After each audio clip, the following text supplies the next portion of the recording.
Ah, Walang logo pero walang movement. parang meditation siya, bro. Okay. Yes. So, we're actually live already, Dwayne and Celine. Yes, okay. So, share yung yung link to the two of you in case na you wanna post it on your timeline. Sure, sige. I will send it sa private chat. Oh, nawala si Dwayne.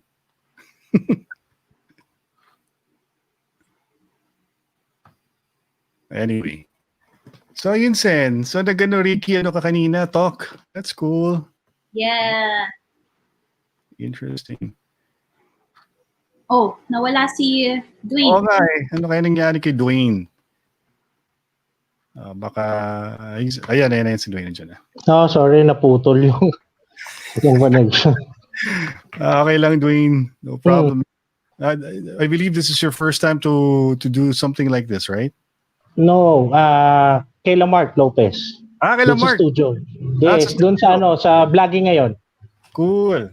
Sa ano yung programa ni Mark? Yung way back 2 years ago, vlogging ngayon. Vlogging ngayon. Yun yung yung ng program. Mas kasama ka doon with Mark Lopez.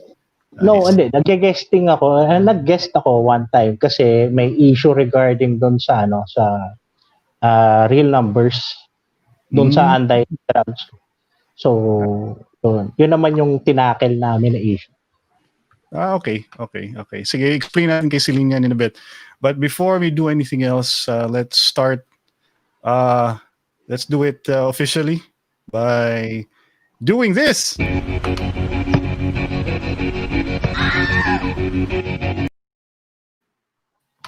Kala ko, start with a prayer eh. Actually, yun yung tumatakbo sa utak ko kanina. Parang ganun yung dating sa akin eh. Ganun ba? Parang start with a prayer? Oo. Sa Reiki, ganon. We start with a short meditation. So, hindi background music ng anong movie to? I don't know if Dwayne ever got the chance to watch his iconic movie from the 80s called Breakfast Club. Yes. Narinig ko na, oo. Narinig mo na, Dwayne. Millennial kasi yan si Dwayne, Celine. Hindi konti lang difference sa age natin. 1980, early 80s ako. Oh. Okay. So, dapat alam mo kahit pa paano. Alam ko yung, kahit pa paano, alam ko yung Breakfast Club. Yung Breakfast Club. Tsaka yung song ng Simple Minds, Don't You Forget About Me. Si Celine, alam niya yan kasi cool si Celine eh. Diba? Feeling ko lang. Anyway, tonight we're going to talk about the Senate hearing. Finally, pumunta na yung mga taga Makabayan bloc at nag-testify sila on the hearing ng LCAC and local communist armed conflict. That is the program of the government na gustong tapusin na yung insurgency. Celine, mas matanda, combined kayo sa inyong dalawa siguro combined si Celine and Dwayne. That would be the number of years na ang insurgency has been operating in the country. More or less 50? 50 years? More or less 50 years. Diba? Wild, man. And sometimes you question kumbaga, is it all worth it, diba? Risking the lives of so many young people to join a movement that would appear na it's futile and parang wala namang nangyayari dun sa kanilang pinaglalaban. Gusto nilang maging Marxist state, maging communist state, which based on the experiences of others like Russia or the Soviet Union in China and even Vietnam, that model didn't work for them. Now they've adopted a capitalist model. Diba? Social capitalist ang tinatawag doon. Socialist state pa rin sila pero kapitalista na sila.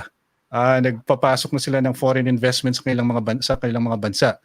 At dito ay umunlad ang mga buhay ng mga tao. Lalong sa China, ang dami ng mayayaman sa China ngayon. Mas maraming billionaires eh. Oh, maraming billionaires and even their middle class have risen up. The ones who were, back in the day that were thought of being exploited by the Chinese government because of the cheap labor are now nagkaroon sila ng purchasing power, di ba, Celine? They arrive in our shores in droves. As a matter of fact, the latest statistics based on sa mga numbers ng Bureau of Immigration, actually the negative about it is that we had like around 3 million Chinese people come in our shores. You can correct me with that number, but most of them have left the country and went back to China because of the pandemic. But there's a big portion of the a large Chinese contingent who visits our country because they have the money, the purchasing power, to go and visit us and enjoy our scenery, our vacation spots, diba? And we've actually earned so much from the Chinese. Unfortunately, Dwayne, Celine, syempre, opposition, they're using it against us. That syempre yung ating National security.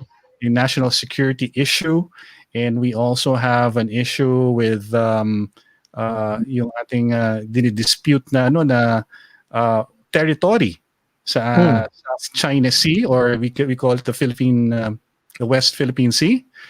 At yan ay nagiging political hotbed or issue for both pro and anti-government parties and groups, and that's been a long-standing contention by both parties. No, parang bumabalik yan sa mga conversations natin, and so that's the state that we are in.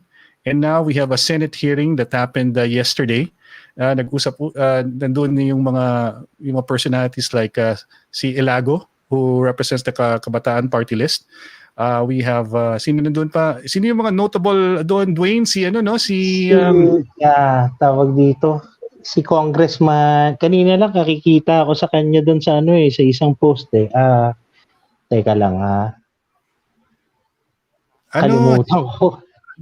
Yung sa sa bayan muna. Okay, yung sa bayan muna si Casino, Teddy Casino. Si Teddy Casino, oo, siya yung pinaka na ngayon nasa social media, maraming social media cards na naglabasan sa kanyang mga sinabi sa hearing about. And then si Congressman Zarate, yan. Si Congressman Zarate, pero notable doon ay yung sinabi ni Teddy Casino about the NPA na hindi daw nila kalaban. They're not our enemy. So what does that mean? That's the big question. Celine, if somebody tells you, if somebody doesn't, if you're being asked by someone, si Dwayne ba, Celine, do you work together? Tapos alam mo si Dwayne ay isang, kunyari, may ginagawang criminal activity or something illegal. Would you say na we're not enemies? Yan ba magiging sagot mo, Celine, if somebody asked you about Dwayne, if you knew that there's something controversial about him? I mean, enemy is a strong word. Okay.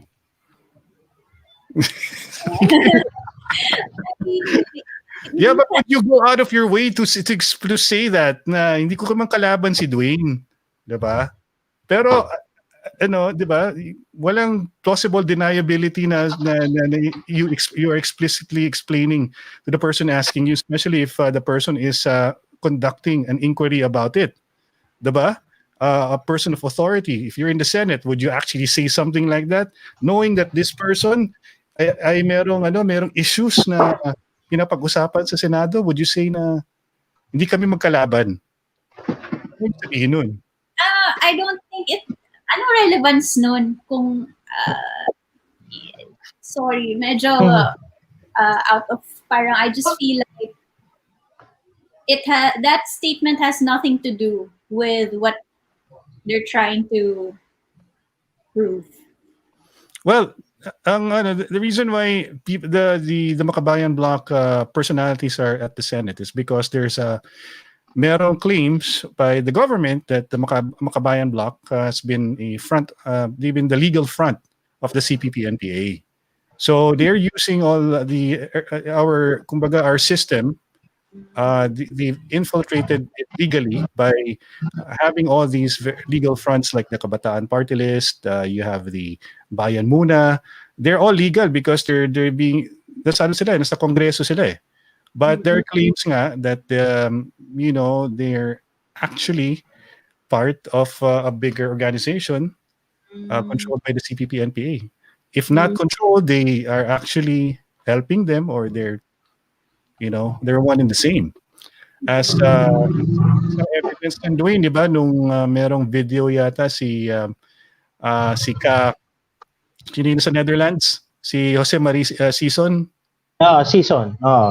Buti na lang hindi ko sinabi Jose Marie Chan. Pero si Jose Marie Sison, meron siyang video in the 80s, Celine, saying that in-enumerate niya lahat ng mga Makabayan bloc organizations that are part now of the CPP-NPA front organizations of the National Democratic Front.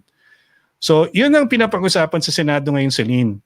Kaya kina-question itong mga personalities na to because they're part of that Makabayan bloc. And sabi ni Teddy Casino, yun nga, hindi namin kalaban ang CPP-NPA when the NPA is actually is a known terrorist organization. So it's kind of... that sounds a little weird. Diba? Sounds a little weird. No? Actually, batid lang ako regarding kasi dyan sa CPP-NPA, kung titingnan natin way back 80s, ang daming mga pelikula na lumabas na most ng mga rebels are heroes. So, kasalanan din yan ng mga showbiz personalities and media na gino-glorify yung rebels against the government. So, yun yung isang point doon. Ngayon, itong mga itong CPP-NPA and then itong NDF yan, lahat yan, in-exploit nila yung information na yon, yung hype. And then, naging pop culture na yan. Si Commander Dante, di ba? Makikita mo, may mga pelikula na yun di ba? Na namatay para sa bahay. Kumbaga, namamatay sila dahil may pinaglalaban sila, oppression ng mga mahihirap. So, ngayon, mas madali yung doon sa masa, ibenta sa masa. Diba? Unlike ngayon, marami na tayo, simula pa lang bata tayong malalaman natin, mga rebelde yan, kalaban niya ng gobyerno, natural masama yan. Diba? Pero ang portrayal sa movies and then sa TV shows, kung titingnan mo kahit sa ABS, diba? Na sino, General Slaughter, diba? So, maraming mga ganong mga ginawa ang media para mag-glorify yung CPP-NPA and the rebellion. Kahit mali. So, yan yung isang hatak nila na nakakadagdag sa misinformation sa mga tao. Alam mo, may dalawang... yun. And then yung sinasabi mo regarding dun sa may dalawang pwedeng possible na reasons kaya nangyayari yan, or something like that has become part of our pop culture na ika nga, di ba? Dahil, first of all, first reason could be, we like the underdogs, di ba? It's a really good storyline to portray the government as the imperial army, kagaya ng Star Wars, di ba? You have the, you have the Federation and the kalimutan ko yung isa. Anyway, so you have the dichotomy between the powerful and the underdogs, which are the rebels. So that's sa pop culture. And secondly, merong mga conversations from our former rebels who came back to the fold. Kinukwento nila na lahat po ng sectors ng society ay merong mga komunista na incorporate sa kumbaga sa system, like even in our I think in our film industry meron diyan mga kumbaga yung mga sympathizers na tinatawag, yung even yung mga nagsusulat ng mga kwento na to ay meron pong agenda rin paminsan na bakit nila pinoportray ang NPA or the rebels as someone na parang alam mo kung fundamentally, Celine, I know Celine is not you're not leaning towards any type of ideology here. Kasi obviously, sabi nga nila, di ba, one thing that you should avoid talking about in conversations is religion, politics. Ano pa isa, Dwayne? Meron bang isa pa? Basta alam ko yung top 2 na yun eh. Yung religion tsaka Yun lang. Yun lang ang alam ko. Islam. Oo. Hindi ko Yes. alam kung sasabihin natin sports. Pagdating sa basketball or kahit anong team yun. Oo. Siyempre, So, part yun. halata, Dwayne, sa suot mo pa lang, alam ko, sports fan ka, bro. So, yun nga, Celine, ikaw, ano bang ano mo nito? Growing up, when you were younger, when you were in college, were you ever tempted to join any activist organizations, or what was your preoccupation when you were younger? Did you ever get into anything, something that is related to any ideology, or did you read up on anything political? Were you inclined? Well, no, definitely not. But also kasi parang the way I see things is everything is a very complicated situation. Like what is going on, diba? Parang yung evolution ng NPA. Parang ang dami niyang phases na pinagdaanan na parang at one point it was created for a good cause. Diba? Parang the intention for it was good. Oh yeah, definitely. Yes.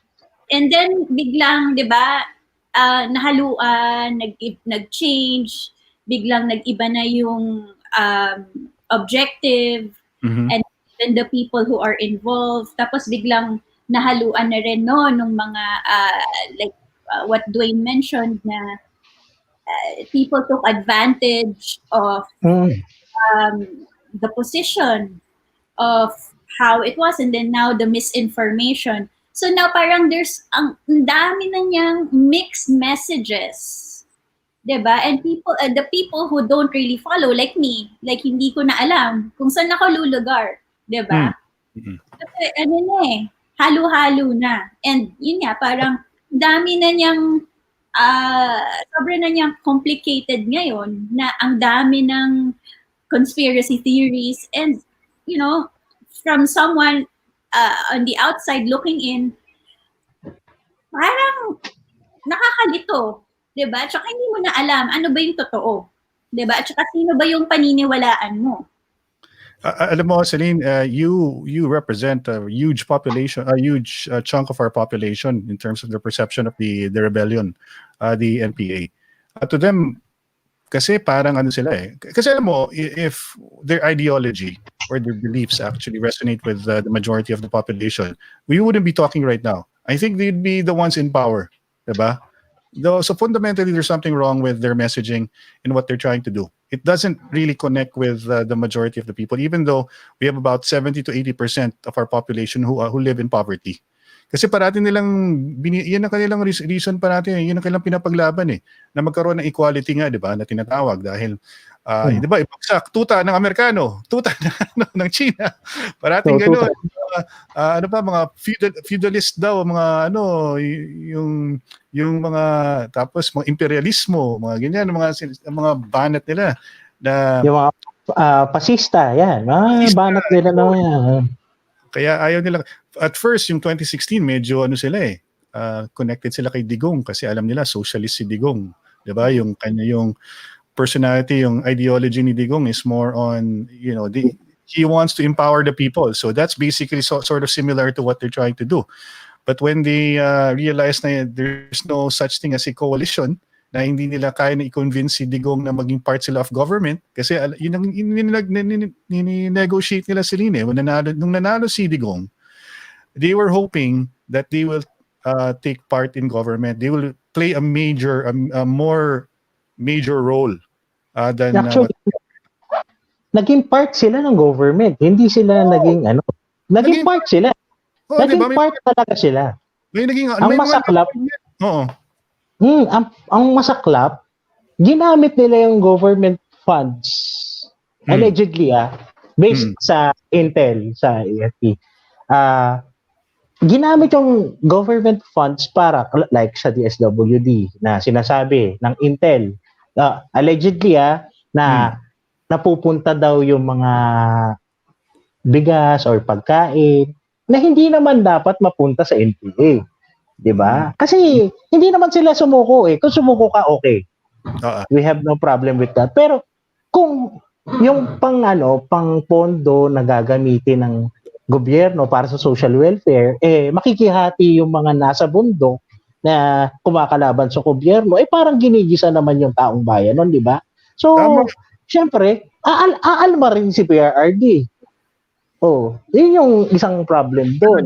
Nakakaano dyan kasi, Dwayne, Celine, is doon mo makikita yung tunay na kulay ng ng kanilang liderato. Medyo duplicitous sila. I think that's part of their game plan talaga eh. They want to infiltrate government. Kaya alam mo yung sinasabi nga nila na yung peace talks daw. Hindi ko maalala kung sinong vlogger yan na Dwayne ang binanggit yan just recently about the peace talks being part of their strategy. Na okay, we'll offer peace talks so that we will be on the negotiating table. But what they're trying to do really is to Hindi ko alam kung si Mark. No?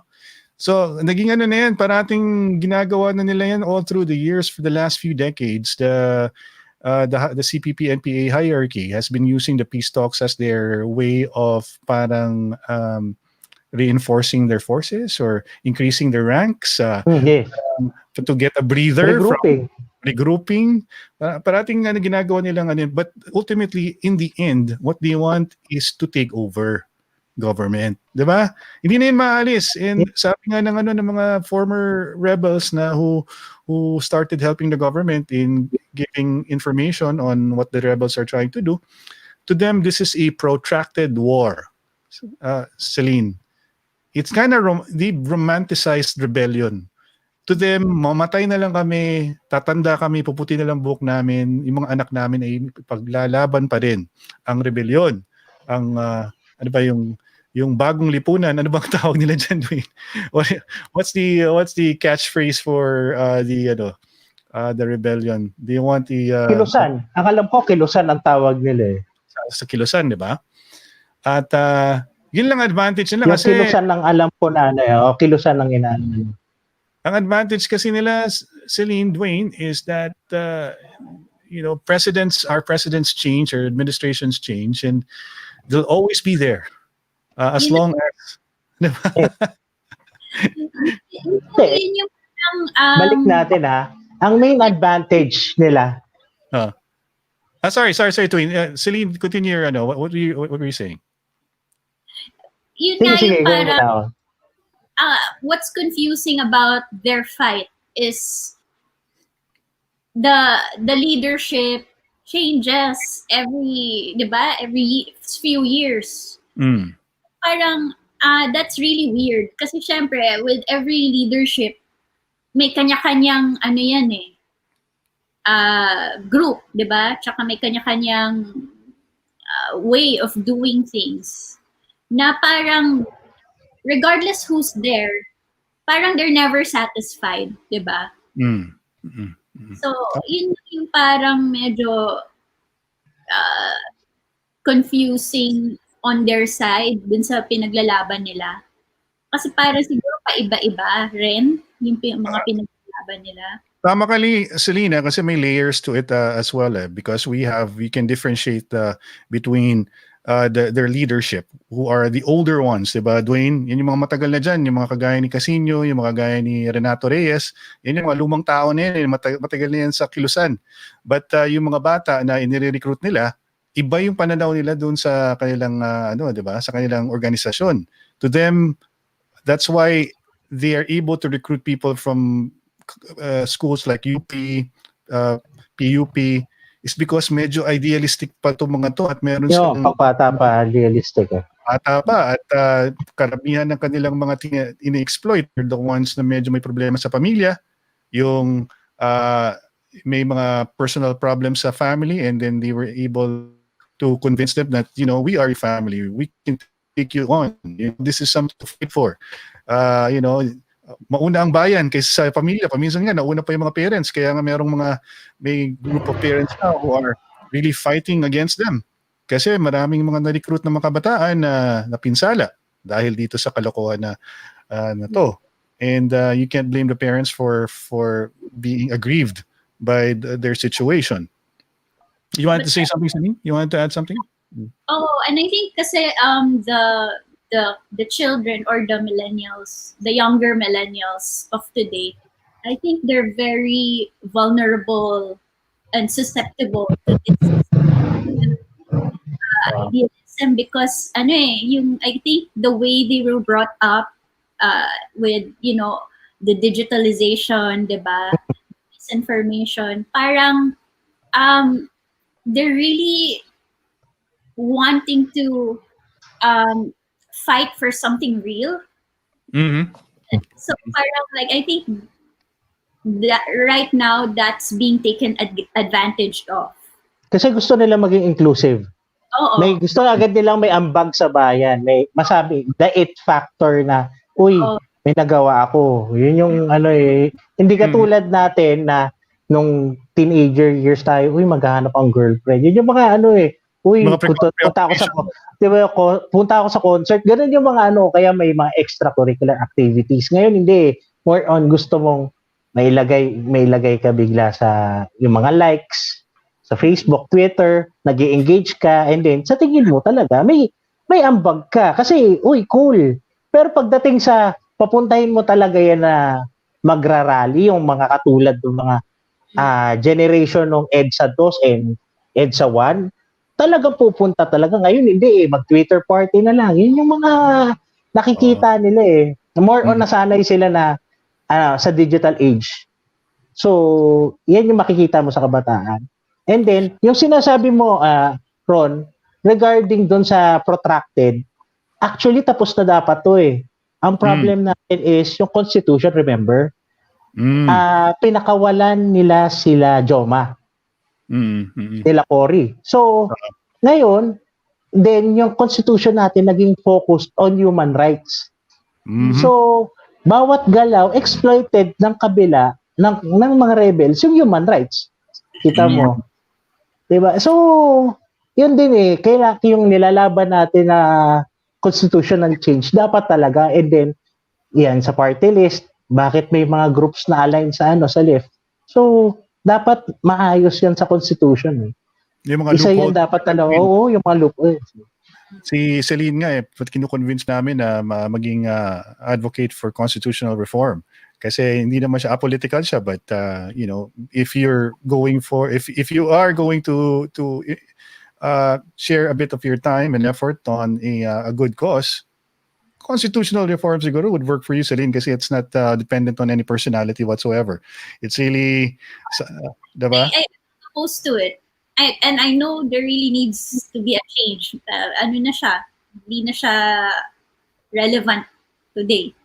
Oh, diba? Yung 1987 Constitution. Let me read some of the messages here. Si Dennis Howe says, hashtag lang. Si Jackma, CPP, NPA are evildoers. They are real terrorists. Sabi naman ni Brian Robert Dineros, they're addicted to power. They want to oust so-called dictators, yet they want to be dictators themselves. You know what? I want to add also to this point ni Brian. Kasi nakita ko kasi yung mga comments tsaka yung interview yata ni sino yung si Sister Mansano ba yun? Manansan ba yun? Yung rebel, yung activist Nanalo. Oo, 'di ba? Siya alam ko she's one of the number one personalities na nasa opposition na ayaw kay Digong. Tapos nagsalita rin siya sa I think sa sa hearing ng Senado. Ang hindi niya naiintindihan na pag nanalo po ang mga komunista, hindi naniniwala sa relihiyon ng mga yan. 'Di ba? Yung mga religious beliefs to them, remember yung mga Marxist nga na quotes before na religion is the opium of the masses. Have you heard of that line from mga socialist na hindi mag-work religion sa ideology ng mga communist? So yung tingin ninyo na kakampi ninyo mga komunista, pag naging komunista na tayo, mawawala yung mga inyong mga religious freedom. At yung mga yung kagaya ni sister na yan na numero unong parang sympathizer nitong mga kaliwa ay baka nakakalimutan niya na magkaiba at ang kanilang mga pananaw sa sa pagpapalakad ng gobyerno. The problem with the opposition kasi, ang ginagamit nila, the enemy of my enemy is my friend. Yun, So, tama ka dyan. kahit ano na lang, yun na lang yung, kung sino kakalaban sa gobyerno, kakampihan ko. Yeah. Wala na silang point eh. So, hindi mo na alam kung para ba talaga sila sa bayan. Kung mag-o-oppose ka, oppose on something na talagang may mali. Hindi yun dahil ayaw mo dun sa tao. Correct. What saddens me about this whole situation is meron kang mga points na dahil may mga points na disagree ka, parang you have to be totally opposed na. Alam mo yun? Yun parang ang pain point ko with this whole situation. Kasi parang, di ba, like what I said, meron din namang silang mga hinanaing na valid. Hindi naman lahat ng nila may masamang agenda. Syempre meron din. Pero meron silang mga ibang points na may point din. So yun lang parang masakit sa sitwasyon na to kasi parang what's happening is it's either or, 'di ba? You have to choose you're for or against, which is what we shouldn't have like as a mindset. Hindi ganun eh. Kasi life is complicated. Not everything is black and white. So, yun lang na parang sana may iba tayong solution or sana may iba tayong approach sa mga ganitong sitwasyon. Kaya nga meron tayong mga conversations, mga discourse na nangyayari sa social media na kagaya nito. Napapag-usapan natin talaga kung ano yung mga what are the reasons behind the problems that we are facing right now as a country and as a people. Merong comment dito from Chad Gabris, sa panahon po ni Karl Marx, there's still the validity with his claim on establishing a communist state because the working conditions of laborers back then were really beyond humane and despicable. Pero ngayon, may mga batas nang nagbibigay proteksyon sa mga manggagawa. Internationally, ergo, the communist claim of these leftists were not really relevant. It's not Marxist na. They're just using Marx in a wrong context. Good one, Chad. Thank you so much for that comment. Well, which is true. Yun talaga. Kasi kung yung concept ng communism is yung the word commune na pagkakapantay-pantay, pero kung titingnan mo kasi, imposibleng mangyari yun dahil meron pa rin mas mataas. May mag-govern pa rin eh. So, ang hirap gawin kahit yung China and Russia, hindi nila na-pursue yan eh. Dahil mayroon mas mataas eh. So socialist capitalist na lang yung ginawa nila dito. Pag hindi mo kasi consider, Dwayne, yung human element ng any ideology, we are talaga eh.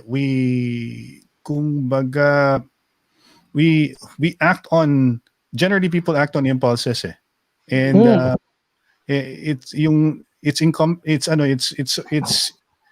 innate in people once they have gained power that they will end up abusing it. Either they end up abusing it or they get consumed by the power. Diba? They get consumed by the power. So itong mga sinasabi natin na who are well-meaning, once they're in power, what are the chances of them not abusing it? Na parang, nakatikim na ako na yung pinaka-boss. The problem is, meron ng instances remember yung purge, kaya nga si General Ebdane ba to yung NSA yung NSA natin secretary natin ngayon, di ba, 2 weeks ago nagpunta siya ng Manila Regional Trial Court para mag-witness dahil nga yung purge, may mga nakita silang mass graves ng mga tao, ng mga rebels kasi nga way back daw, sinabi na yung nag-purge sila dahil naka-infiltrate na raw yung government sa kilusan. So, kailangang maglinis. Okay. And may mga nakausap akong mga former rebels na totoo yun. Yung purge na yun, totoo talaga. Hindi, ano yun kumbaga para lang mali, swerte nila hindi sila nakasama. Malas ng mga nadamay. Dahil sila dahil lang yan sa politics din within. So, hindi rin sila ligtas sa personal politics Oo, hindi talaga. Tsaka the fact na may tinatawag na purge within So, their yun lang naman yung pinaka-issue natin dyan May proof na talagang mag-a-abuse sila ng power. And human lives talaga ang sakripisyo nila. Oh, the fact na may mga pinapatay sila na mga kanilang miyembro na ayaw na ay that's already a telling sign. It's a red flag right Yes, there sir.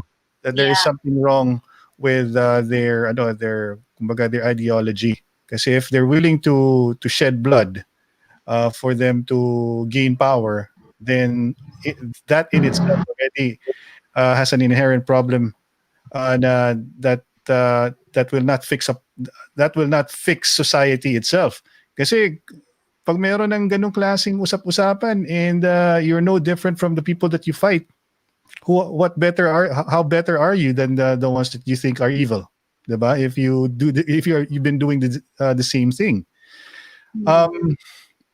Kaya nga ang ano lang kasi dito talagang yung bottom line dito, Dwayne, Rosaline, we're really worried about the kids of today kasi ang mga At nabibiktima least sa government may nag-govern. Oo. Totoo naman. Kaya nga naging hot button issue to kasi meron tayong mga parents talaga na who are fed up of the kilusan.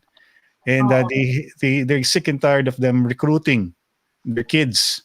And these kids na sana who's supposed to have they could have had a better future if they pursue their studies, if they improve their lot, if they just become kumbaga reach their potential and help the country in nation building instead of actually going to the bukid and then carrying their M14 fighting off the government and getting killed in the process.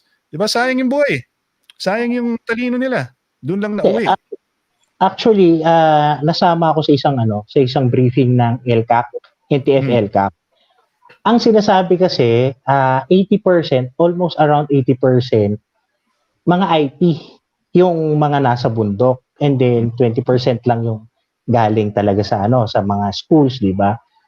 Hindi rin natin kasi masisisi yung mga IT dahil syempre hindi sila educated Isa rin yung problem diyan. So maganda yung nagawa ng LCAC ngayon dahil na-targeted yung system So nabibigay agad yung needs. Kaya nga makikita natin effective dahil maraming sumusuko. So yun yung plus one sa government kasi nakikita natin left and right may sumusuko. Saka nakikita ng ng admin na in droves yung sumusuko, 'di ba? So effective ngayon, kailangan na nating tutukan yung 20% na umaakit na naiinganyo kasi yung 80% kapag na-push natin and then mag-elect pa tayo ng officials na mabibigay yung tamang services doon sa mga provinces na may hirap. Definitely, matatanggal yung 80% na IT. Diba? Yung mga 80% na yun yung magiging foot soldiers kasi most of the time, yung 20% yun yung magiging officers Diba? Yun yung unless na battle hungry ka talaga na warlord yung mga napunta doon. Pero yung 20% lang talaga yung mga yan nire-recruit Actually, dapat i-focus natin. Na-mention mo yan, Dwayne, kaya rin naman yung mga impressionable sa ating youth ay nare-recruit yung sinasabi mong 20% is because talaga meron naman talagang systemic and social problem that we are facing right now. There's poverty. Yes.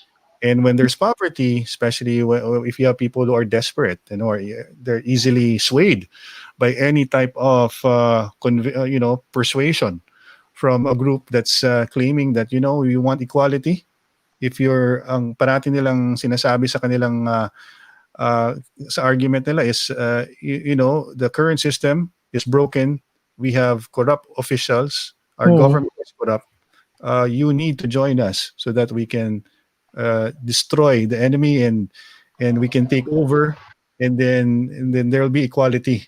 Tapos sa mga mahihirap ay matutulungan natin. Yan yung nilang ang kumbaga yung selling point nila. si Dwayne. Now, that's why it's more important. It's very important now that the government really act on yung ating social problems now that we've been having for the last few decades, even after martial law. Ano ba nangyari noon, Dwayne?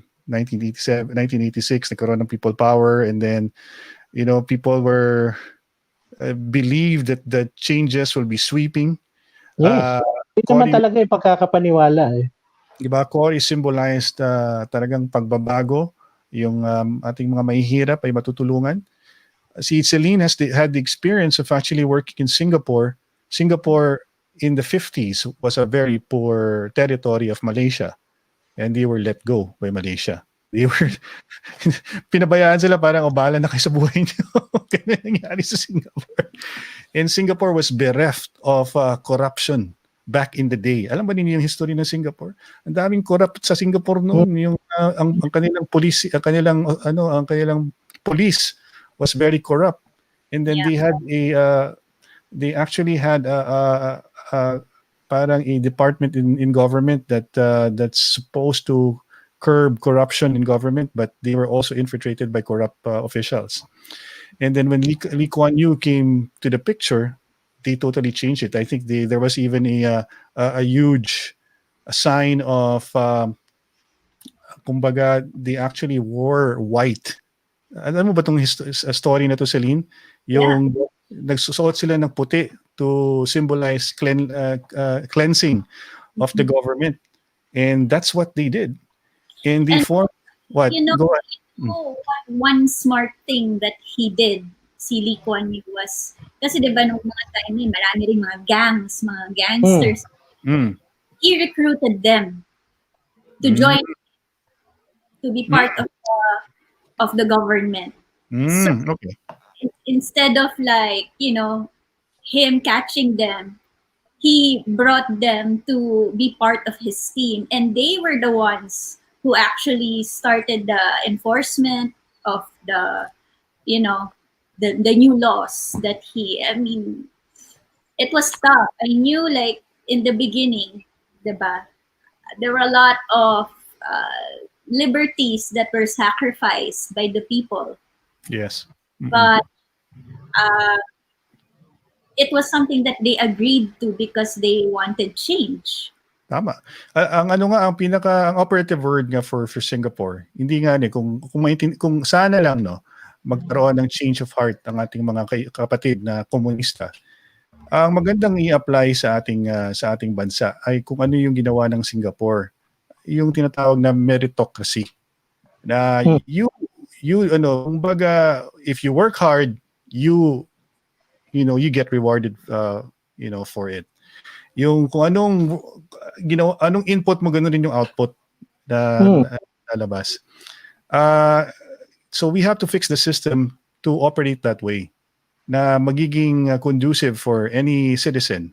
If they work hard, they will earn their keep, they will be able to sustain themselves. And it has to start with tinatawag natin, Celine, Dwayne, na purging, where I'm thinking, ako lang, nasa isip-isip ko lang ito, Dwayne, yung PAC, yung PACC, na headed by, sino ang ating doon, Dwayne? Ang ating secretary? PACC, si Greco? Si Greco, di ba? Si Greco. Isipin mo na lang kung isa sa batas natin, ilalagay natin sa konstitusyon, ang talagang pag-ayos ng sistema natin. Kasi corruption is the main problem here. The corruption in government is so ingrained that even somebody like President Duterte, who is talagang anti-corruption, is having a hard time defeating it because of the fact that it's ingrained in our system. Even the janitors, like for example, dyan sa customs daw, kahit mga janitor, kasabwat sa corruption. Meron silang natatanggap na actually, sample nito yung kapag papasok ka ng customs, way back, I worked sa isang freight forwarding company. Kapag papasok ka ng customs, mag-aabot ka ng 20 pesos sa guard. And then, dun sa mga clerk, alam naman ng lahat yan na mag-aabot ka ng 20 pesos din. Kung gusto mong maipasok ng nasa gitna papel mo, 50 pesos. Kung gusto mo nasa taas, 100. So may lalagay yun. Then may mag-iikot pang mga iba pang guard dyan. Yun naman, yun ang nasa loob, mga nasa 200. Way back pa yun. So, yung system nito, kumbaga lahat meron. Hindi natin ikakailaya kasi ako na-experience ko na yan first hand. Talagang nakita ko na kailangan talagang baguhin yung system sa customs. Pero bakit? Remember nung kay Noy Noy, nagalit pa mismo yung isang empleyado ng customs, 'di ba, nung sinabi lalagyan ng CCTV. Bakit aalma ka? 'Di ba? Lalagyan ng CCTV. 'Di ba? Maaalma ka doon sa customs secretary? 'Di ba? Pero nakakatawa, doon mo malalaman na sobrang malalim na yung problema dahil yung kumbaga merong audacity ng empleyado na magreklamo na lagyan ng CCTV, which is an anti-corruption a way for them to prevent corruption. Tapos sila mismo magrereklamo. Ibig sabihin, wala silang pakialam. Basta, di ba, dapat tuloy pa rin yung ligaya. Wala silang pakialam. Ang masaklap dito, ang dami ng evidences eh. Remember yung janitor yata or guard or something na may Porsche. Saan ka nakakita ng rank and file na employee na may Porsche? Diba from customs? Wag nila tayong lokohin, di ba? Kahit tayong nasa 8 to 5 jobs, hindi natin makaka-afford ng isang Porsche. Di ba yun yung nakakaloko dun eh, na alam na ng lahat, open secret. Same din yan dito sa NPA. Alam ng lahat itong sa Congress, sa Makabayan bloc. Open secret yan, pero wala tayong magawa kasi legal eh. Walang sumisita. Same din sa customs, ganun din. Basta dinadaan kasi, babalik ulit tayo sa Constitution. Kung maayos ang Constitution, magkakaroon ng constitutional reform, at tanggal yan, basta matututukan, matatanggal yung mga loopholes. Di ba? Alam mo, Celine, I don't know, Celine, you've been part of the private sector for a long time, diba? And usually kasi, like, as far as I know in Singapore kasi, si Kuan Yew has even spoken about this, that if you want the government, you want the government to hire the right people. And in any organization, if you belong to a Google or a Facebook, you're going to hire the right people so that the company will flourish, diba? Para lalo kang kumita, lalong maging maganda ang pagpapatakbo. Yun yung alam ko tama na kailangan natin baguhin ang sistema, but component ng pagbabago ng sistema ay kailangan mo rin ng mga tamang tao. So dapat i-incorporate mo sa pagbabago ng konstitusyon at ng batas ay dapat ilagay natin doon, dapat magkaroon tayo ng mechanism na ang mga kuha natin mga tao na magpapatakbo ng gobyerno ay competent. Yes. At di ba? Agree. Yun. Actually, kung tutusin, babaan nga yung sweldo dapat nila eh. Diba? Yung babaan pa yung sweldo eh. Kaso Dwayne, lalo magiging problema yan. You have to, if you want to get the competent people, the right people, you have to increase the standards and increase the pay. Yun yung dyan. Yun yung yun yung parang hindi ko na alam kung saan ba eh. Kahit naman kasi tinaasan yung salary, kita mo. Yung mga pulis, yung iba, hindi ko naman nilalahat. Pero may makikita tayo na may mga corrupt pa rin eh. Yun yung nakakaasar dun eh. Taasan mo ng pay, may corrupt. Babaan mo ng pay, may corrupt. Ano ba yung talagang right way? Buti na lang, merong may task force ang PNP na umahabol sa mga corrupt. Pero ang sabi ko naman dyan, kung mababa ang pay, mas malaki yung chance na magiging corrupt kaysa sa mataas yung pay mo. Yung pag mataas ang pay mo tapos may corrupt pa rin, may problema na talaga yung tao. Kasi greedy na siya. Diba? Kasi meron rin kasi mga tao na nagiging corrupt dahil wala silang ibang means of supporting their family. Imagine yung mga kapulisan natin, hindi lang naman isa-asawa niya paminsan yung iba dyan. yung mga ibang pamilyang they're raising kids from other women as well. But, that's their fault. They're their fault, and some of them have a lot of children, and they have a lot of people that they support in the family. Alam mo naman yung yung family structure natin dito sa Pilipinas. pati lola, lolo ay ikaw rin ang sumusuporta. Malaki yung ano natin, pamilya natin, kung sakop ng ating pamilya. At kung ikaw ay kumikita, ikaw yung breadwinner ng pamilya, napaka-ambigat talaga ng ano sa'yo, ng responsibilidad na para buhayin itong mga pamilya mo. Hindi mo naman silang pwedeng pabayaan. Hindi ka guys sa Amerika, pagdating mo ng 18 years old, sinisipa ka na sa bahay. You're getting kicked out of the house, di ba?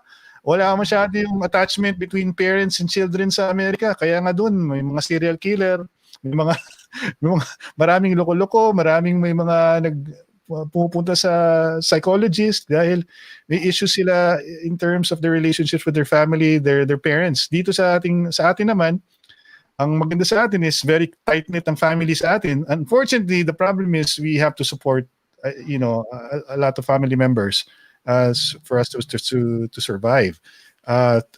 So, yun issue yun. Kasi kaya may korupsyon din sa ating gobyerno dahil yun na nga masyadong family-oriented, gusto nating supportan yung pamilya natin, may mga luho.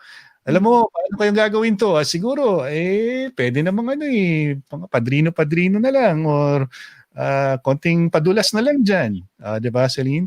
Ever since the beginning of our history, di ba, andyan na siya So, I think something major really needs to be done. Hindi siya masosolve ng parang change lang the salary or what. Kasi ang dami na niyang factors. It's a whole system.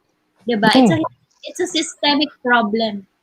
I really think that we have to start with the youth. And, I appreciate the idealism coming from these kids who are being hired or who are being recruited by the leftist movement or the communist movement, because their heart is in the right place.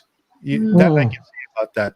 But sana, if tanggalin na lang natin yung pagiging subversiba at doing the extremes, instead, why don't they just work for government? Damihan natin yung mga taong malakas yung malasakit para sa pag-serve sa gobyerno. Diba? Damihan natin yung mga tao who will get involved in government na for the sole purpose of serving the public. Kulang po tayo ng anong klaseng mga tao na nagsiserve sa government. So, with regards din sa point mo, kailangan gumalaw naman yung NYC. So, dapat, yun talaga, yung NYC talaga, kailangan tutukan ng youth. So, itong hamon, yung sinabi mo, hamon to sa NYC. Kasi, hanggat hindi sila gumagalaw, walang program sa youth May nakikita ba tayong programs? Wala. So, para masabi natin na hindi naman gagalaw ang youth kung wala silang nakikita So, ngayon, pinapakitaan ng left. So, dapat, ito yung move ng government, which is yung NYC dapat. So, hanap talaga kung mayroon pang mga NGO. Dwayne, alam ko hindi naman ganun kabox natin, but alam mo, pag pinapag-usapan natin itong mga problema ng ating bansa, lalo na if it involves, if it's a societal problem, that means it's well ingrained in society, and at the same time, yung political system natin exacerbates the issues, no? Yung kabataan kasi, pansinin mo, lalong-lalo na in this world na sobrang ng social media ngayon, sobrang laganap. At may kita mo, it's puro about validation kasi ang lalo sa kabataan. Ang mindset when it comes to social media, they take part in social media because they're getting affirmation, validation from their peers, and if you talk about politics to them, if you talk about anything that has to do with something that will serve the greater good, that's very foreign a concept to them. To them, it's all about, I want to look good so I can get more likes, or I can get I want to be popular because I can do YouTube videos and then make money so that I can travel, mga travel goals, mga ganyan. And unfortunately, Celine is selling to this type of audience as well because she belongs to the advertising agency. And I'm sure Celine understands this, no? There's a whole web of issues that we have in society right now that's making it hard for us to sort of like navigate towards a better future for our country. Kasi the youth are not predisposed to change or anything that is serious. They want the TikToks of this world. They want to have fun. They want to enjoy themselves. So you have this small percentage who want changes, but sila naman yung naloloko ng kabila, ng kaliwa, na sumali sa mga gaya ng NPA or itong mga subversibo, mga aktivistang grupo. So we're left with the kumbaga ito yung ating tinatawag na dilemma, social dilemma na tinatawag. How do you start enticing kids that what you do now, your mindset, how you develop as a person as you grow up will have a huge impact on how our country or paano yung country natin magiging in the future. Kasi sila ang future leaders eh. Yeah. So kung sila at this early age is all about vanity, is all about enriching themselves, paano pag pumasok na sila ng gobyerno, ang iisipin lang nila, paano ba ako kikita dito? Walang magbabago. Diba? So, I mean, you have a point, pero I don't think din naman na lahat ganon. Diba? I mean, siguro there's a percentage, especially now, diba? Pero I think people are starting to be more aware that hindi naman din lahat ganon. Actually, if you look at the stats of the even younger, mga Gen Zs, the Gen Z generation, makikita mo na iba na rin yung behavior nila eh. There's a big percentage of them don't anymore join Facebook, for example. Cool. I actually have a niece who's 14 years old. She's busy thinking about very profound things like her spirituality. She's very active in her Christian congregation, and then she's you know what? As much as there's so many bad things about religion, actually religion keeps us sane. Alam ba ninyo yun? I mean, I remember this conversation between the comedian Dave Chappelle and another guy. No, hindi si Dave Chappelle. Si one of my favorite talk show hosts, si Joe Rogan ng UFC. He had this conversation with a conservative commentator, si Ben Shapiro. And ang sabi talaga, they agreed that religion, kahit paano, notwithstanding all its shortcomings, it provides structure for society na tipong, because most of the time it espouses kumbaga good values. Without religion, di ba? If I can expound lang on that, I think it's more not religion per se. Kasi religion in itself, may mga parang may negative rin kasi yun eh, di ba? Oo nga, kaya nga. Oo, totoo yan. So I think instead of saying religion, we can use a larger term like spirituality. Kasi the concept of spirituality is you're not bound by like specific rules of religion, but rather you are being in tune with your higher self, and through introspection, diba? Through prayer, through meditation, like looking into your spiritual self gives you the space to really put yourself and see yourself from a third party perspective. Parang you can see na yung actions ko, ano ba yung effect ng actions mo. Diba? Parang ikaw mismo, you're able to review yourself when you practice spirituality, and it's from that space na dun mo marirealize na mali pala yung ginawa ko, or dapat pala inintindi ko yung kalaban ko. Tama. So, it's more like spirituality than religion per se. Ikaw, Dwayne, you've been very active during the pandemic, diba? I mean, we've been exchanging messages. Yes, so nag-iikot to si Dwayne sa mga ibang mga komunidad na apektado ng pandemya. ma-check lang yung mga barangays na, oy, ginagawa ba nila yung ano nila din. Sabihin ko agad sa mga government agencies na ito, itong barangay na to hindi ginagawa yung trabaho nila. So, yun. Kumbaga yung sense of responsibility ko pagdating sa karamihan, simula pa lang kasi nung bata ako, yun naisip ko na yun yung dapat gawin. Kaya nga sumali ako ng Boy Scouts.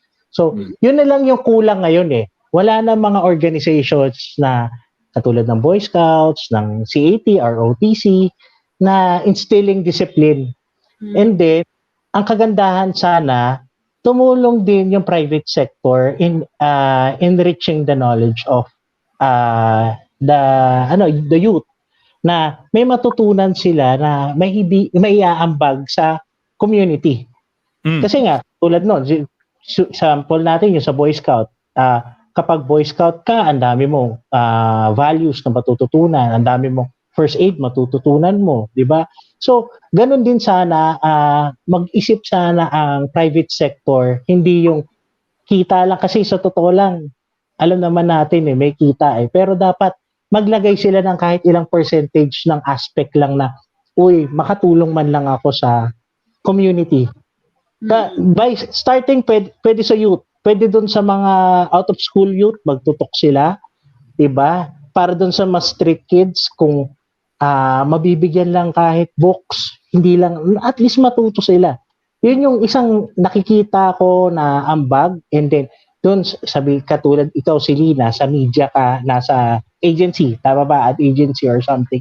So, kung yung mga agencies is makakaisip sila ng maka-campaign para sa youth, sa yung mga programs na pwedeng may apply for their clients, and then i-target ang youth na maging inclusive sa community, mas maganda. Hindi lang, kasi ang nangyayari kasi, more on, government lang ang sasagot sa problema, and then the rest, hihintayin na namin kung ano yung mangyayari doon sa government. Yun yung nangyayari. Hindi kasi pwede ganun Then meron pa tayong opposition na wala kaming gusto doon sa ginagawa ng government. So, lalabanan namin. And then yung mga nasa in-between, yun yung mga outside looking in, maguguluhan talaga. Going on with their daily lives na, ay hindi ko na lang siya papansinin. Tuloy-tuloy lang. Pero, kung yung nasa in-between is iisip sila na habang busy sila, isip ako ng paraan para ma-guide yung youth. Kasi yung youth talaga, kailangan ng guidance yan Hindi nila alam kung anong gusto talaga nila So, kung mabibigyan sila ng ng tamang direction, diba? Katulad yan, nauso ngayon plantita. So, at least yung mga youth, eto, at least matutunan na magtanim, di ba? So, kaya pala yun So, makikita natin ang daming pwedeng may ambag ng ordinary citizens. Kahit wala kang pakialam sa politics, yun na lang itutok mo kasi nakikita natin yan pagdating may calamities Sa totoo lang, Yolanda, Ondor, or other calamities, yun yung recent, yung Taal, and then itong mga, pandemic, ang dami, napaka matulungin ng Pinoy So, why not? Ito na lang, isipin na lang, makatulong lahat, lalo na sa youth, tutukan ng ang youth. Kasi kapag yan, nagkaroon talaga ng direction, kahit sabihin mo may away pa yung government and anti, yung direction talaga na tulungan yung country, yung Pilipinas. Yun talaga number one Alam mo, yun yung doon. Go ahead, Celine. I take the opportunity kasi na-mention mo yung youth. This coming weekend, meron kaming yung grupo ko, which is Reiki Wellness. It's a non-profit organization. Mag-hold kami ng teen meditation workshop. Ayan, open to everybody yan. So, kung mga may gusto, visit lang po yung Facebook page na Reiki Wellness Manila. Ayun. Tama yan, Celine, kasi alam mo naman ngayong pandemya, maraming tao na talagang bugot na sa loob ng bahay. At you can't help but think that a lot of people have been affected psychologically by the pandemic. Yung ating we are social beings, and we haven't been seeing our friends only on Zoom, sometimes on Messenger. Doon lang tayo nag-uusap-usap at walang di ba, walang physical contact with anybody. At I'm sure that affects a lot of people, mentally. And Reiko, based on what Celine has been, Celine has explained what it can do, definitely that can help. Okay rin yung sinabi mo, Dwayne, productivity kasi yung nakikita ko dun sa sinabi mo bago lang eh. I think the youth talaga, they have to learn skills, new skills. Yes. And the ones who in power, the ones who have the capability to do this should encourage the youth to use their time properly. Alam ko it's been very hard for them to learn in this yung ating current setup, no? Tinatawag nilang blended learning. Yung edukasyon ay nakukuha natin sa panood ng TV, sa YouTube, tapos and then you have your teachers trying to be bloggers, teaching their kids using a medium that's sometimes it's hard to come by, especially the fact that medyo paminsan na yung internet connection natin, tapos yung mga bata natin, kabataan natin, yung attention span napakaliit. Kung ano nang ginagawa habang may mga lessons na kinokonduct ang teacher or yung professor sa 'di ba, sa Zoom.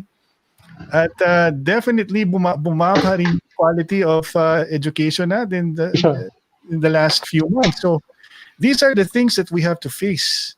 But how do we overcome this problem?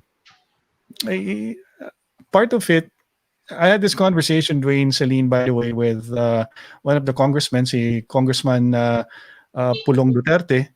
Ang gusto niyang may idea siya na gusto niya na magkaroon ng community service sa mga barangay. Si ating mga kabataan ay ma-utilize po yung kanilang mga talents to serve their communities. And it's a starting point for them to learn shared responsibility, that they are builders, they are part of a community that needs to develop together. So and since the youth are, kumbaga, sila yung pag-asa natin na magkaroon ng magandang kinabukasan. Kailangan talaga ma-develop sa kanila at magkaroon sila ng interest na matuto. So paano natin gagawin yon? We have to be more practical siguro in terms of how to impart wisdom to our kids, and it has to start at home. The parents would have to understand that they play a very important role in rearing their child or their children. They just can't take them for granted. Hayaan na lumakwat sa labas. Although when I was growing up, we were allowed to do that, but I turned out okay naman, I think. But mas maganda siguro kung we did something as organized as using this time that during the pandemic where everybody is at home, and there's more interaction between parents and children to make use of the time that they have, to let them know that meron silang importance, this is about, gaya ng sabi niyo, Dwayne, Celine, this is about inclusivity. This is about being involved. The only way somebody cooperates is if they know they're involved and they play a role, they play a part in all this. And in nation building, it has to start with your little community, your little neighborhood, your barangay. You have to be part of that. You have to volunteer. As a matter of fact, I would encourage anybody out there watching, at pwede nyo encourage yung mga kamag-anak na to take part in the Barangay Disiplina Brigade. Meron pong programa ang DILG ngayon na ini-encourage namin mga volunteers sa kanilang mga barangay to be part of the Barangay Disiplina Brigade, which promotes culture of discipline, which reminds, they're the ones there who reminding their kapitbahay, their kamag-anak, to follow the minimum health standards like washing hands, wearing masks. And in these small things that we do as part of our responsibility as a member of a community, you become a whole person. You become a better person. You become more productive. And that can be, I think, a start once you've instilled in yourself a sense of discipline. Kung ano man ang gusto mong gawin sa buhay mo, gusto mong maging scientist, engineer, gusto mong maging artista, gusto mong gaya ni Celine, maging advertiser, pag meron ka ng disiplina, kaya i-attain lahat yung mga bagay na yan. So yun gusto nating impart sa kanila ngayon. So this is just coming from what you just said, Dwayne, no? And Celine, yung pagpa-plant ng mga plantil, ano ba, plantita, maliit na bagay, akala mo, pero talaga nagdadagdag yan sa inyong kakayahan at pagkatao pag natututo ka ng mga bagay. Alam mo, Ron, nung nagsasalita ka, parang naisip ko yung subject nung grade school pa ako, yung GMRC, yung GMRC. good manners and conduct. Parang tingin ko, kailangan ng Pilipino yan. Parang tingin ko yan ang isang subject na siguro dati pinagtatawanan lang natin, di ba? Pero kailangan bigyang importansya yan sa mga tao ngayon. Hindi lang sa grade school na estudyante. Tingin ko kahit sa mga matatanda, kailangan nila mag-review nun. Sabi nga nila, 'di ba, kung anong maling ginagawa ng matanda, nagiging tama sa mata ng bata. 'Di ba? Yung may kasabihan noon. So dapat mag-iingat rin po tayo sa ating mga pinapakitang ehemplo sa mga ating mga kabataan. Yung pagtatapon ng sigarilyo or ng basura sa kalsada, pag nakita ng bata na ginagawa mo yan, nakala nila, ay okay lang pala to. Pagtawid sa tamang lugar, hindi mo ginagamit yung pedestrian lane, ang tingin ng bata, pwede pala ako tumawid kahit saan. 'Di ba? Yung kakasingit-singit mo sa kalsada, kasama mo yung anak, pag lumaki yan, pag nagkaroon ng lisensya, gano'n rin, barumbado rin magmaneho, gaya mo. So yung mga bagay niya, nakala mo maliliit na bagay, pero at the end of the day, if more people act irresponsible sa ating lipunan, ay lalaki yung problema natin na kinakaharap natin ngayon. Yung corruption, nagsisimula yan sa bahay. Di ba, Dwayne? Yes, Yung mga pinapakita yung maling asal, yung panloloko, na napaplant yung seeds na yan sa mga kabataan. Ang tingin nila, para to get by, you have to make lamang. Makalamang ka, yun yung importante, di ba? So pag nagkaroon ng opportunity yan na magtrabaho sa gobyerno as a barangay tanod, as a barangay captain, as a mayor, as a kagawad, anong gagawin niya? Di ba? Ang isip kagad niya, paano kikita dito? Then, ang masaklap doon, exploit na naman nung left para mag-join sa NPA. So, cycle pa rin. Diba? Cycle na naman yun eh. Yun talaga eh. Nagiging cycle lang. Kasi sa corruption talaga, isa yan talaga. Kapag natutukan yung corruption, ay nako, tatanggal talaga yan. Kasi nagiging cycle eh. Kaya doon sa sinabi mo pala, cycle na eh. So, ngayon, babalik na naman tayo sa problema, i-exploit na naman ng NPA to. So, kailangan talaga matutukan yung mga problems na yan eh. Problems ng society. Pag nasolusyonan niya, actually, yung sa Singapore, it took Lee Kuan Yew ilang years, di ba? 20? Para ayusin. 3 decades. 50, starting in the 50s until ilang years, Celine? 60s? I think Singapore just celebrated their 52nd or 53rd birthday. So it took them half that time, no, to really reach to get to that point where, kasi one thing that you'll appreciate about the story of Singapore is they went against the grain, the conventional. Yeah. People were telling him not to allow foreign investment to come in because gaya ng ginawa natin noong 1987, we become very protectionist sa ating economy. Nagkaroon tayo ng 60-40 na restrictions on foreign investments. It didn't take us anywhere. We do have, notwithstanding, we still have foreign investment coming in, no? Don't get me wrong, but it could have been better. Siguro mas pumasok sana ng mga foreign investors sa atin kung hindi ganun ka protectionist yung ating mga provision sa ating konstitusyon.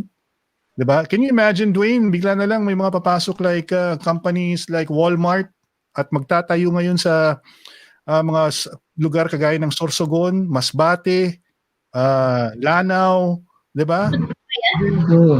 Hindi na tayo magsisiksikan dito sa Metro Manila para magkaroon ng trabaho. At least mapush na yung federalism eh. Yun talaga eh. Pero hindi mapupush federalism kung walang constitutional reform. So kailangan talaga yan eh. Kailangan din talaga. Kailangan natin ng reforma sa ating konstitusyon. Kailangan ng systemic change. But at the same time, kailangan din natin baguhin ng mga tao.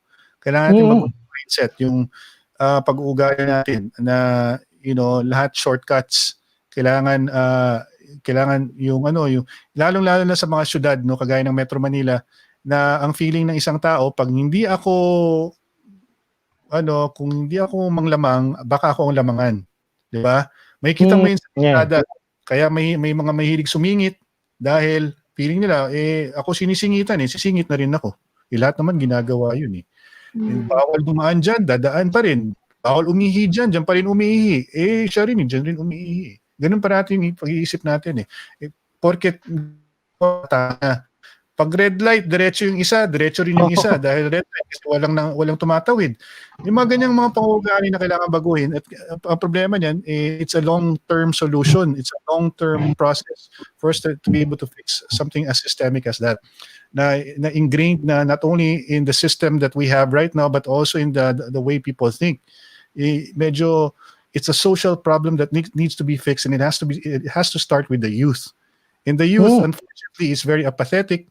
Walang pakialam. May sariling mundo. So how do we navigate these waters given the difficulties and the challenges that we face as a country and as leaders?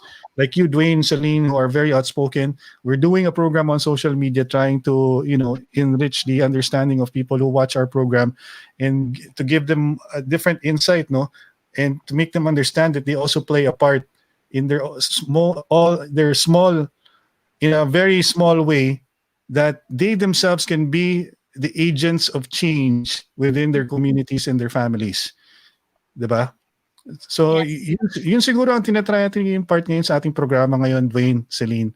Itong mga komunista, they're just, kumbaga, anong tawag dyan? They're just the tumor of a pre-existing condition that we have. Nag-sprout na lang yan nagkaroon na lang ng communism because there's an underlying problem that we are facing as a nation for so many decades. Now, up to now, we haven't fixed it. We have a chance here to do something about it because we have a president who is the first reformist president ever. Unfortunately, people see him differently, especially the ones from the opposition na tinatawag natin the 3%. na sobrang ingay, na hindi talaga nilang tantanan ang ating media. Gusto na lang ipalabas yung narrative na itong presidente ito ay masama. Pero kung tutuusin, pag inisip mo, siya lang the only president who's open to suggestions. And he's been doing everything he can to make sure that our lives become better. Di ba? No. Actually, sinasabi ko, but actually, Ron, katulad ng actually nasabi ko na sa iyo dito, di ba? Kaya namin pinaglalaban si PRRD kasi nasa puso ko yung Pangulo. Dahil nakikita namin, ang dami niyang ginagawa. Kumbaga, isipin mo na lang, 5 storms ang nagdaan for the past month. 5 storms. Pagkatapos, yung disaster relief, compared mo sa nangyari sa Yolanda na isang bagyo, sabihin natin superstorm yun. Pero, ano ba si Rolly? Superstorm. Pero before Rolly, mayroon pang nauna. And then, may mga sumunod pa after Rolly. Then, panghuli na to si Ulysses. Buong Luzon pa. Isipin mo, scattered yung forces natin, Coast Guard, Marines, May Navy. pandemya pa tayo. May pandemya pa tayo. Pagkatapos, tingnan mo, pasensya na lang dun sa sasabihin ko. Hindi naman sa sinasabi na minamaliit yung death rate o death count. Pero less than 100 yung namatay dun sa nangyari. Compared dun sa Yolanda na halos sinabi nila nandun sila. Pero ano nangyari? So, paano sasabihin natutulog lang yung Pangulo na walang ginagawa yung Pangulo? Napaka-effective ng ginawa ng government. Hindi nila pwedeng sabihin na walang ginagawa yung government. Dahil sabi, LGU, mobilize agad. And then even Marines, Navy, nagpadala na agad. Isipin mo yung bagong amphibious vehicles ng Marines, pinadala sa Marikina. So, nandahil lang yun din sa ginawa ng government na in-upgrade. Sinuportahan ni PRRD ang pag-upgrade sa armed forces. Ngayon, hindi lang sa defense ang nangyari, pati sa disaster response. Nakatulong yung pag-upgrade ng equipment natin. And then yung salary, mas talagang ginaganahan yung mga forces natin na, sige, if ever may mangyari sa akin, kahit pa paano may makukuha yung family ko para sa bayan naman yung ginagawa ko. Kumbaga, yun ang dami niyang ginawa. Bukod pa doon sa titingnan natin yung sa yung free healthcare. 'Di ba? Isa pa 'yun. So, education.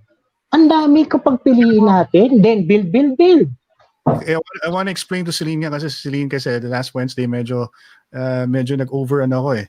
Talagang masyado akong passionate about my my support for the president dahil nga sa mga problema coming from the opposition, and I've become very annoyed by it. And si Celine was here to witness that.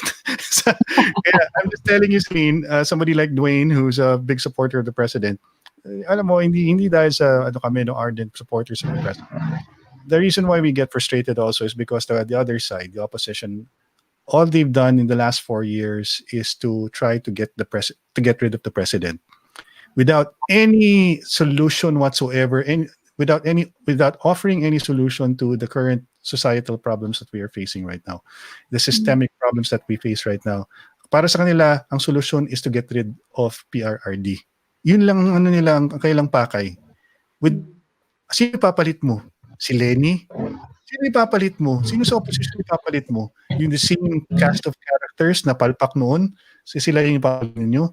Tapos unang-una, bigla kayo nagreklamo, saan kayo nung 4-5 years ago, nung hindi pa si PRRD ang presidente?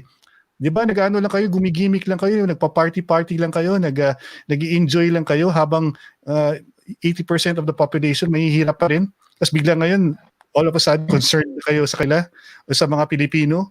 Bigla na lang naging aktivista kayo. Di ba? I mean naman, come on. So, yun, Celine. Kaya...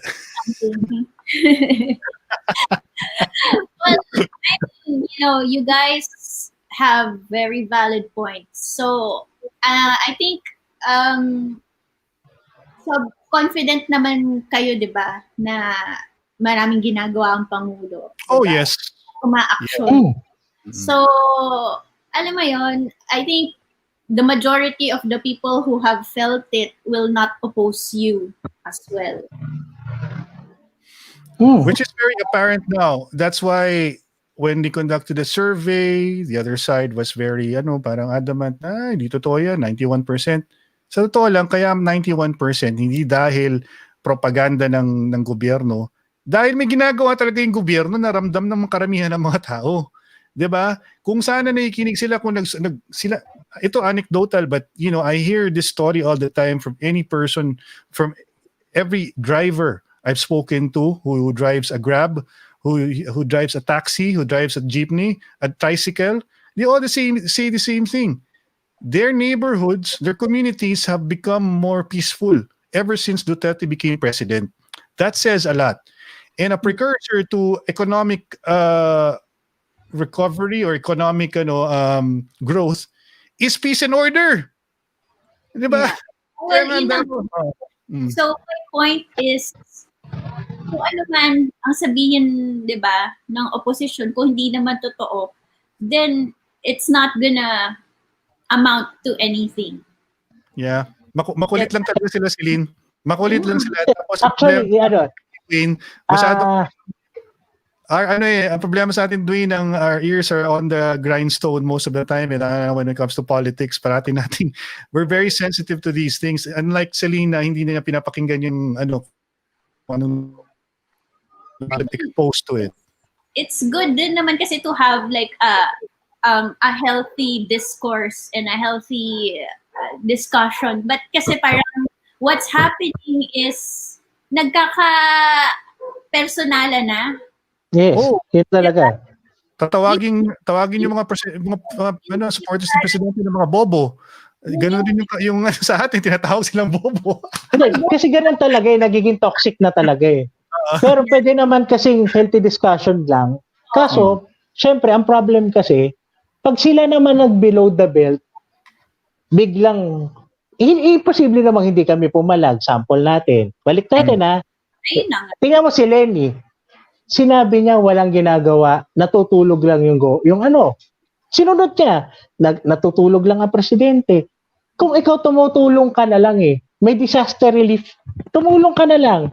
Hindi yung sasabihin mo walang ginagawa yung gobyerno. Natural lang. Papalag talaga yung sino nagtatrabaho kasi that's an insult to the government and then to the responders. Yeah. Bakit sasabihin mo walang ginagawa? Nandun naman pala. Nandun na yung mga Air Force. Nandun na yung Coast Guard the day before. Pero sasabihin mo, may mga nalulunod na, may namamatay. Pagkatapos, eventually, lalabas na fake news pala yun. So, nangyayari yun na nagiging pinapalabas nila malala kahit hindi. Yeah. Nilalaro nila mga kaisipan ng karamihan. Tinatry nilang i-convince na incompetent itong presidente na to, itong gobyerno na to. Sinila mo, generally in the last 4 years, the supporters of the president, the majority of the population who support the president, they don't initiate anything against the opposition. Sila parati may sinasabing masama.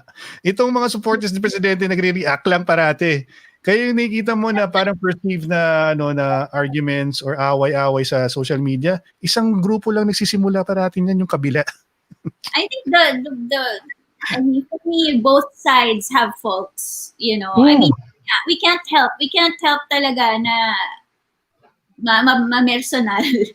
Doon talaga yun yung unfortunately ang dyan, wala rin siyang positive outcome, 'di ba? Yes, actually ganito Sample natin sa PCOO. Sa PCOO pa lang, naging ma'am sila pagdating sa issues.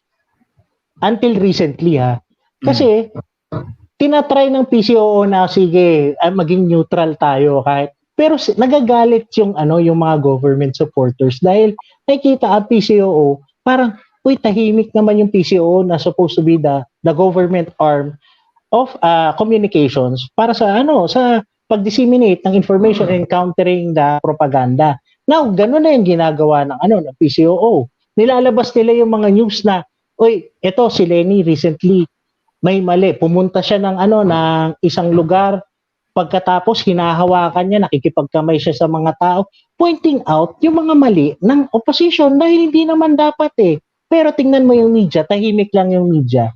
Pero ngayon, eto na yung time talaga na hindi na magkikibit-balikat ang government. Kasi masyado ang dami ng foul words na ginagawa na pinagsasabi ng opposition.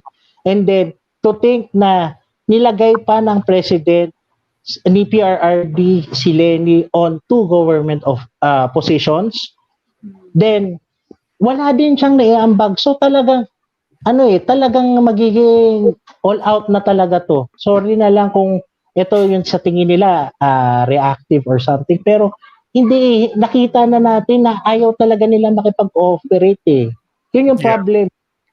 Kung makikipag-cooperate lang sila, why not? Pero kung gusto lang talaga nilang i-oust yung government, talagang papakita namin yung punto per punto na, ito, marami yung mali na sinasabi nyo, marami yung fake news na sinasabi ng kabila.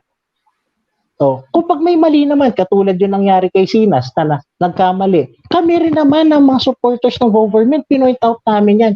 We do not tolerate those kind of things. Alam ng lahat yan.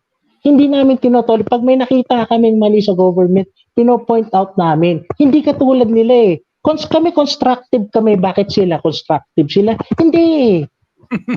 Nandiyan lang sila. They live to annoy the president.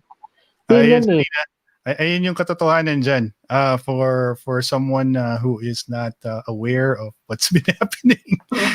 Sorry na. Ito baga parang ako nakikerry daw. Kung si Ron nakita, isa ako doon sa makakita. Kasi nakita ko nagtrabaho si PRRD. Nakita namin kung paano siya mag-ikot. Imagine, ilang taon, 70 plus years old. Lolo na natin yun eh. Bakit mag-iikot? 70, iikot papunta ng Cagayan, pupunta ng Norte, pupunta ng South. Tsaka hindi lang yan, Dwayne, yung nakakainis dyan, Celine, kasi kaya paminsan, it really gets to our goat yung criticism na pinapalabas nila na natutulog lang daw si PRRD. Unang-una, kaya siya late magising at nagsa-start yung kanyang trabaho at 2 in the morning, at 2 in the afternoon is because hanggang alas 5 siya ng umaga gising. Bakit siya hanggang alas 5 ng umaga gising? Dahil lahat ng papeles na dumadaan sa opisina niya, nire-review niya, pinapag-aralan niya. Apart from the different problems that he has to fix or to na kailangan niyang ayusin na sobrang dami. So sobrang dami ng problema ng gobyerno, kung isipin na lang niyo yung gravity at saka yung enormity ng ng problema ng ating bansa. At siya lang at kinakargo niya lahat 'yon. Na to a point sinasabi niya so many times na pagod na siya, gusto na niyang umuwi sa Davao at ayaw niya maging presidente si Inday dahil sobrang hindi talaga maganda yung trabaho ng presidente. Ay doon mo malalaman na talagang he agonizes over everything that the Filipino is going through. And for them to just make it para sa kanila, lahat ito propaganda, gusto lang nating gaguhin ang presidente para yung mga tao maniwala at tanggalin siya sa pwesto. Nakakainis talaga. Kasi itong mga to, they're really not up to no good, unfortunately, Celine. Even if they are our friends, marami akong kaibigan na from the opposition. I respectfully just disagree. Alam mo yan, Celine, marami tayong makalaro sa football na against the government. Pero I just smile. I don't even comment in their post na even if I think na sobrang OA naman itong tao na to. Or nakaka-insulto na yung pakinggan yung mga sinasabi niya. Dati nagko-komento pa ako noong mga first few years ni Presidente, and I get into this long drawn out na arguments on social media, and then I realized there's no point in engaging them because sarado na isip nila eh. At ano bang good? What good will come out of it if this is just gonna affect our relationship, my friendships with these people? So I let them be. Okay? And then if there are things that are not politically related, I engage them, and it's as if nothing happened. But once they started mouthing off like these silly, stupid comments on social media, I just let them be. So Celine, I hope you understand that sometimes the frustration boils over because of the fact that they have become sometimes very irrational in their comments. I mean, I understand, and it is what it is. Ganyan talaga. And I think when it comes to this point, you just learn to respect each other. Diba? Parang I think we have to draw the line ourselves, diba? Let's keep our integrity.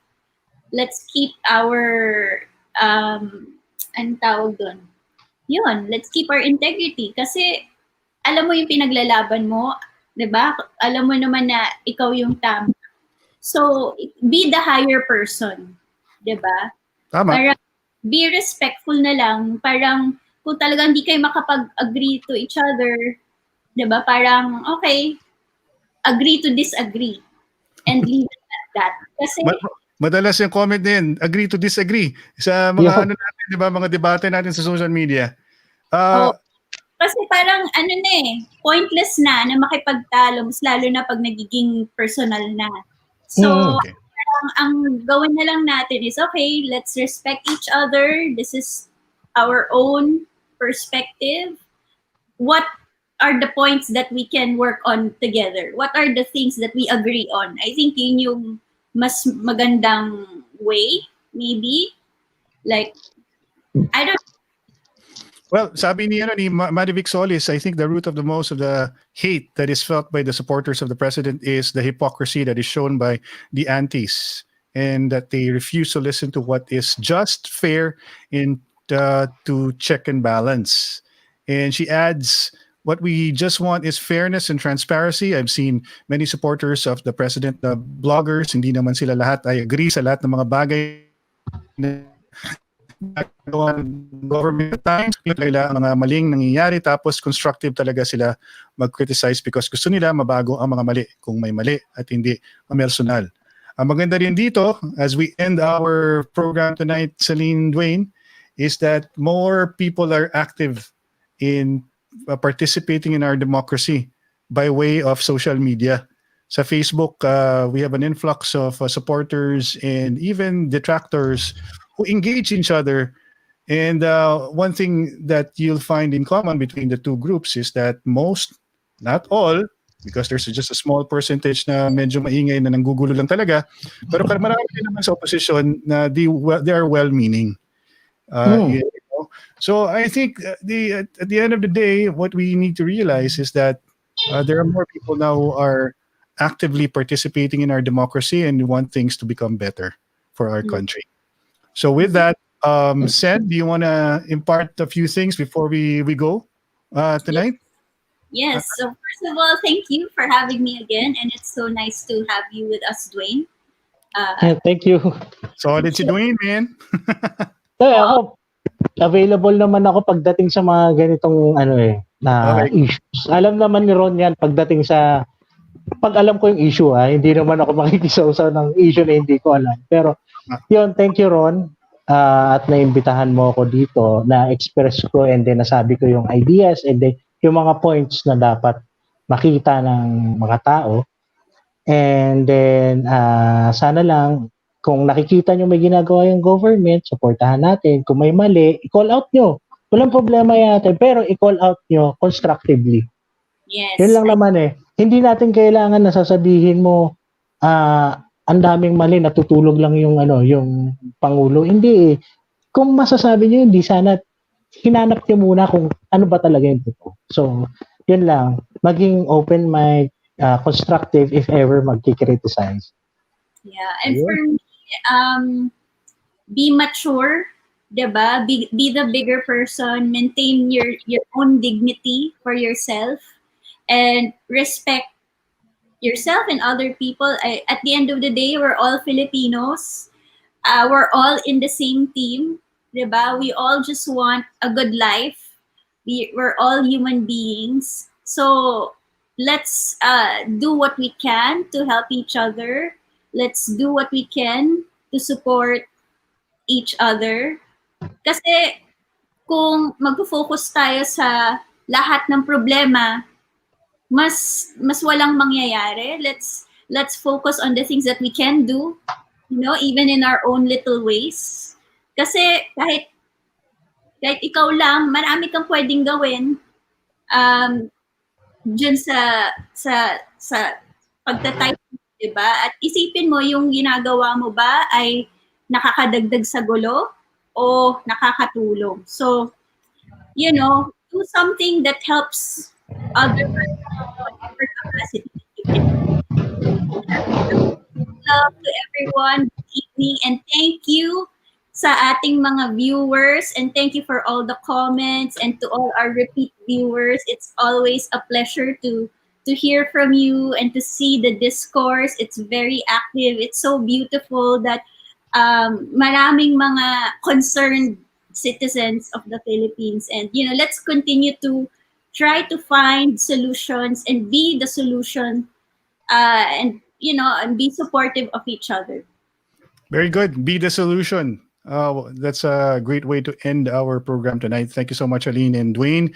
I'd just like to thank Doris, Carlo, Rebecca, Fel, Trixia, Lenita, Nadia, Vince, Polonio, Al, Nonoy, Murillo, different people watching our program tonight from one of the groups that's connected to our streaming.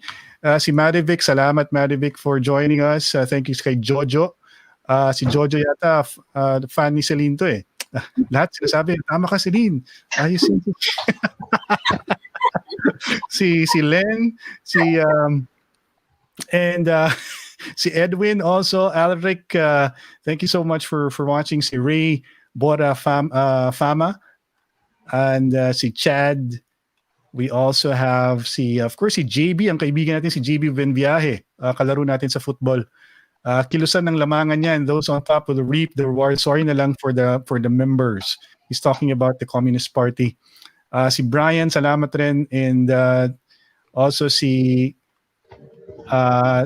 JR Kapule for joining, in Juvie also.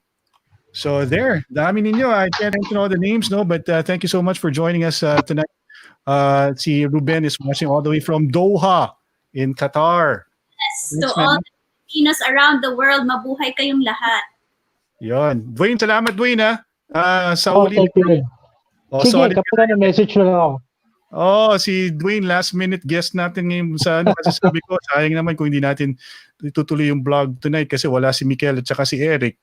And si Celine was gonna be late. And si Sarah wala rin. So sabi ko, dapat matuloy yung vlog dahil marami nang nagsusubaybay sa ating programang Istoryang Futbolero.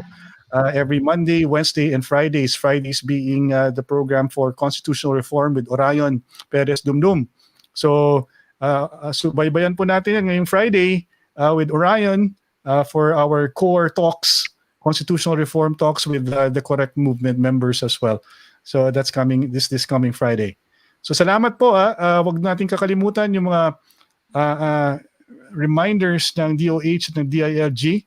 Ang kampanyang Bida ang May Disiplina. Alahanin po natin na magsuot ng bawal ang walang mask, i-sanitize ang kamay, iwasan humawak ng kung ano-ano, distansya ng 1 metro, at alamin ang totoong impormasyon. Bawal ang fake news, Dwayne, di ba? Tama ni kakapalaganap ng fake news. Yeah, masama yan. Magbago ka na. Magbago ka na. Ayun narinig niyo na galing kay Celine. Good night, guys. Bye! Good night. Bye!